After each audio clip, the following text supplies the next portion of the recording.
हाल ही में पुलिस प्रशासन की ओर से हेलमेट सख्ती लागू की है, क्या बताओगे? ये जो हेलमेट के बारे में अभी जो चल रहा है कि हर टू व्हीलर के ऊपर में बैठने वाले पीछे के साथी को भी यानी पीछे के जो कोई बैठेगा उसको भी हेलमेट सख्ती का ये जो प्रयोग चल रहा है, मुझे लगता है कि जैसे पार्सल ले जाने वाले बच्चे हमको रास्ते में दिखते हैं, उनके पीठ पर एक बहुत बड़ा बक्सा रहता है, वैसे हेलमेट की भी एक थैली लटका के हमको घर से बाहर निकलना पड़ेगा, क्योंकि हमारे रास्ते में कोई ना कोई रिलेटिव मिलेंगे, कोई और मिलेंगे। तो जोमेटो जैसे ये जो किट लगा के हम लोग हेलमेट की किट लगा के रास्ते में घूमे क्या, इसका भी उत्तर मुझे लगता ये शासकीय यंत्रणा ने और वाहतूक पुलिस ने हमें देना चाहिए और इस पर चिंतन करना चाहिए, चर्चा करना चाहिए।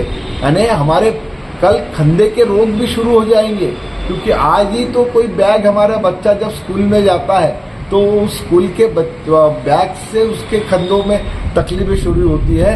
कल बुजुर्ग भी साथ में वो हेलमेट की एक किट लेके जाएगा। कौन सा तरीका हमारे देश में चल रहा है, मुझे बड़ा ताजुब लगता है। भारतीय लोकशाही ये दुनिया की बहुत बड़ी लोकशाही है। उस लोकशाही को भारतीय संविधान के माध्यम से एक देश को सुचारू रूप से और जनता के हित में, जो जनता के सुरक्षा, उनकी शिक्षण है, उनका आरोग्य है और उनकी सुरक्षा, इसके हित में देश को चलाने का प्रयास भारतीय संविधान के माध्यम से किया जाता है। अब उसी इसमें हम लोग वाहतूक अभी दिन में दिन बढ़ते जा रही है। पहले वाहतूक कुछ सीमे में, दायरे में सीमित थी, आज 4 व्हीलर 2 व्हीलर की इतनी बड़ी संख्या बढ़ती गई और वो जरूरी है, समय के मुताबिक ये सब हुआ है। मगर अभी वाहतूक नियम के अंदर में, नागपुर शहर के अंदर में यहाँ के पुलिस डिपार्टमेंट ने एक ऐसा GR उन्होंने जारी किया कि पहले तो जो गाड़ी चलाते थे उसी को ही हेलमेट पहनना जरूरी था। उसके साथ में अभी जो उसके पीछे में कोई बैठता है उस सवारी को भी हेलमेट पहनना अनिवार्य कर दिया है।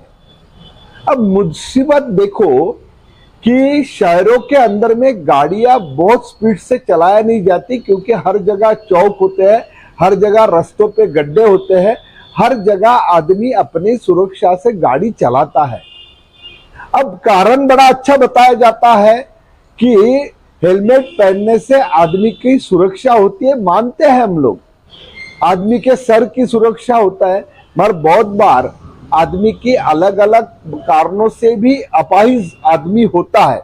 पर ठीक है, हम लोग मानते हैं, मगर पीछे में बैठने वाले को भी अगर आप लोग हेलमेट सख्ती करोगे तो उसके पीछे वो हेलमेट को संभालने का और गाड़ी चलाने का उसका जो, क्योंकि कई अगर एक आधा बच्चा स्कूल जा रहा है, उसको परीक्षा में जाना है और वो रास्ते में दिखा कि चाचा मुझे उस चौक तक छोड़ दो, तो हम उसको मदद नहीं कर सकते। कोई एक आधा वृद्ध आदमी है, उसको वो चल नहीं सकता, तो उसको भी हम लोग मदद नहीं कर सकते। कोई रुग्ण है, उस रुग्ण को हम एक आधी बूढ़ी माँ है और उसको हम लोग अपने गाड़ी पे बैठाल रहे हैं और वो हेलमेट को संभालने की ताकत भी उसमें नहीं है, वो हमको पीठ को पकड़ के चल रही है।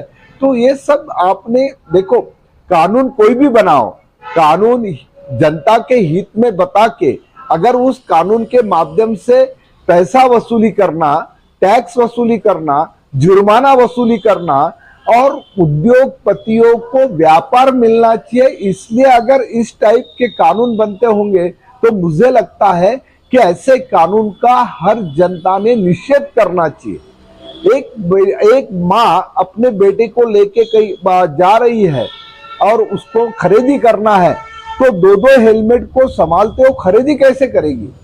एक हेलमेट को तो छोटी गाड़ी है उसके अंदर में रखने की सुविधा है, मगर बाइक जैसे गाड़ियों में वो भी सुविधा नहीं है।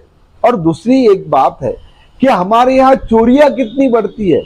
यानी हमारे कोई भी बात को ध्यान में ना रखते हुए इसको एक जनहित की बात करके लोगों को डराना, धमकाना और उनसे जबरदस्ती से कानून का इम्प्लीमेंट करने को लगाना, मुझे लगता है कि पुलिस डिपार्टमेंट में नहीं तो यहाँ के पॉलिटिकल लोग, यहाँ के सामाजिक संगठनों ने अभी रास्ते पे आके इस बारे में, क्योंकि हमारे जो मुख्यमंत्री थे देवेंद्र जी फडणवीस, अब उन्होंने उस जमाने में जब वो मुख्यमंत्री बनने के थे उसके पहले उन्होंने इसी हेलमेट के विरोध में नागपुर शहर के अंदर में बहुत बड़ा विरोध किया था कि हेलमेट शहरों के अंदर में कोई सख्ती की जरूरत नहीं है।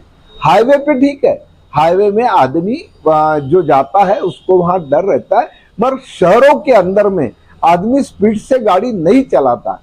और दूसरी बात एक है कि जहां सुरक्षा की जरूरत है, क्योंकि हम लोग देखते हैं चौकों के अंदर में वाहतूक जो अस्ता व्यस्त होती है उसको संभालने का काम पुलिस डिपार्टमेंट बहुत ज्यादा पैमाने में नहीं करते, तो कहीं तो भी कोने में खड़े रह के कौन कानून तोड़ रहा है, मुझे कानून तोड़ने वालों पर तो कार्रवाई होना ही चाहिए और जबरदस्त होना चाहिए। मुझे कभी कभी हंसी आती है जब मैं छोटे छोटे देशों में जाके घूम के आया, वहां लोग अपने कानून को अपने जिंदगी से भी बेहतर समझते हैं, उस कानून का पालन करते। मगर हमारे यहाँ जो हम देखते हैं कि कानून तोड़े कैसा और उसमें ज्यादा से ज्यादा जुर्माना कैसे मिले, इस टाइप के कानूनों को बनाया जाता है और उस कानूनों के जरिए जनता को तकलीफ दी जाती है। मैं सरकार से और पुलिस यंत्रणा से रिक्वेस्ट करता हूं कि आप खुद के फैमिली को ध्यान में रखते हुए या खुद यहाँ के अभी जो भी पॉलिटिकल लोग चुन के आए, जो आमदार है, जो राजकारण में इंटरेस्ट रखते हैं, उन लोगों ने खुद ने इस बात को अपने गाड़ियों पे इसका इम्प्लीमेंट करके देखे और वो चला के देखे और उन्होंने कहे कि सच्ची हम लोग इसकी अमल बजावनी कर सकते हैं। मुझे दुख है इस बात का कि अगर आप जनता को टैक्स वसूल करने का यानी कोई भी पैसा वसूल करने का एक जरिया अगर बनाते होगे, तो मुझे लगता है कि भारतीय लोकशाही में हम लोग भारत के नागरिक है क्या, मालक है क्या, या हम लोग इस देश के किराएदार है। इसमें हमको दुख लगता है कि किराएदार जैसा बर्ताव या कि हर जनता से कानून के माध्यम से जो होता है हम लोग उसका निषेध करते हैं और अच्छी बात है, उसका हम लोग समर्थन करेंगे। सभी लोगों से मेरी रिक्वेस्ट है, सभी सामाजिक संगठनों ने रास्ते पे आके इसके बारे में सोचना चाहिए, यही मेरी रिक्वेस्ट है। और मुझे लगता है कि इस पर चिंतन होगा, चर्चा होगा कि जिस टाइप से जनता में एक रोष है और वो जनता का रोष अगर एखादे आंदोलन में अगर बदल जाएगा तो सरकार फिर बाद में, मेरा कहना है कि सरकार ने आंदोलन की नौबत नहीं आने देना चाहिए, समाज हित में सोचना चाहिए। धन्यवाद। हेलमेट से जो युवा लड़के हैं उनके सर का भी प्रॉब्लम हो रहा है, ऐसा भी कहा जाता है, क्या बताऊं? नहीं बराबर है, क्योंकि देखो हम लोग उष्णकटिबंध देश में रहते हैं, हम कोई बर्फाले या ठंडी जहाँ ज्यादा होती है ऐसे वातावरण में नहीं रहते। हमारे यहाँ तो एक कपड़ा भी अगर जब बांधते हैं तो हमारे सर पे पसीना आना शुरू हो जाता है। तो इसमें क्या होता है, हेलमेट पहनने के बाद में हमारा पसीना शुरू हो जाता है। दूसरी बात, अंदर में जो रबर होता है उस रबर उस पसीने को खींच लेता है और उसके कारण स्किन के प्रॉब्लम सरों के अंदर में, सर के बाल गल जाना या फुंसिया होना, उसके पीछे कारण भी वही है। और दूसरी एक बात है कि हम लोग जब हेलमेट पहन के गाड़ियां चलाते हैं तब हमारा आजू बाजू में आने वाले जो व्हीकल्स है उसके तरफ ध्यान नहीं रहता। ये भी एक थोड़ी सी दिक्कत है शहरों में। कुछ बातों को, आप पुणे जैसा शहर जिसको हम लोग महाराष्ट्र के विद्वानों की राजधानी कहते हैं, ऐसे शहरों के अंदर में इस हेलमेट के पूरे सिस्टम को उन्होंने विरोध किया और सरकार वहां झुक गई।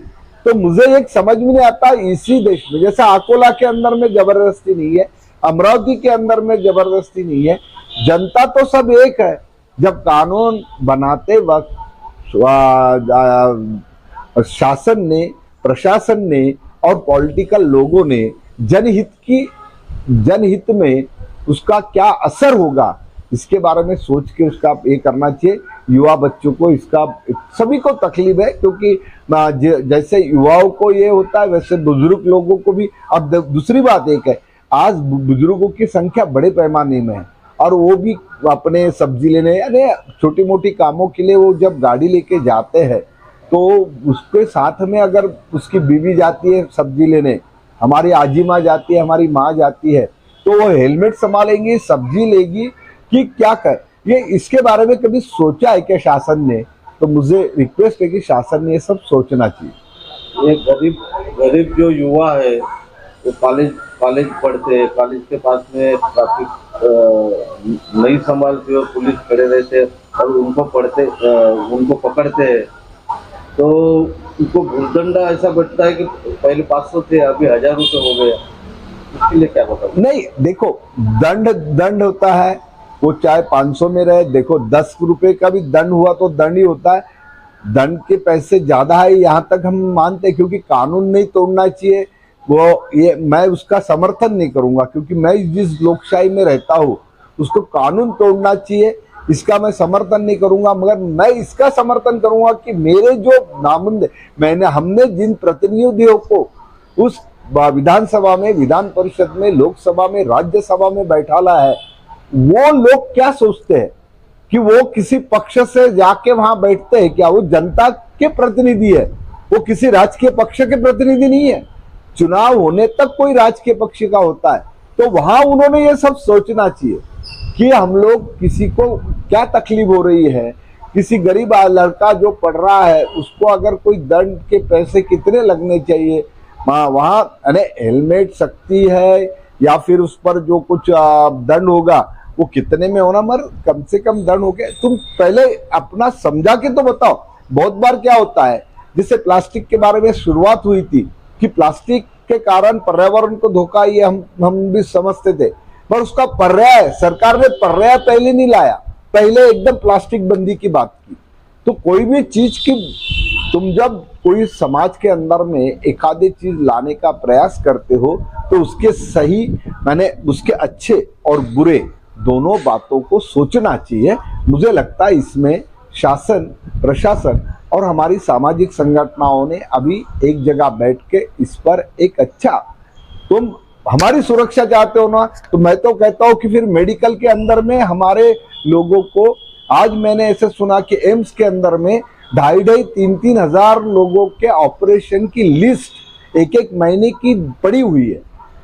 अगर एक सीरियस पेशेंट है तो उसको आज ऑपरेशन की गरज है, वो 1 महीना रुकेगा, वहां मरने की नौबत है। जहां हम लोगों ने जिंदगी बचाने का जहां प्रयास करना चाहिए वहां हम लोग नहीं प्रयास करते हैं।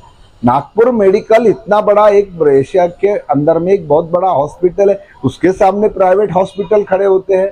तो ये हमारे देश में अगर शासन को कुछ करना है तो यहाँ आरोग्य और शिक्षा के बारे में ज्यादा सोचना चाहिए कि आने वाली पीढ़ी अगर कई क्राइम की तरफ से, ऐसे कानूनों से क्या होता है, क्राइम बढ़ते रहता है, क्राइम के तरफ लोग चले जाते हैं, युवा बच्चे चले जाते हैं।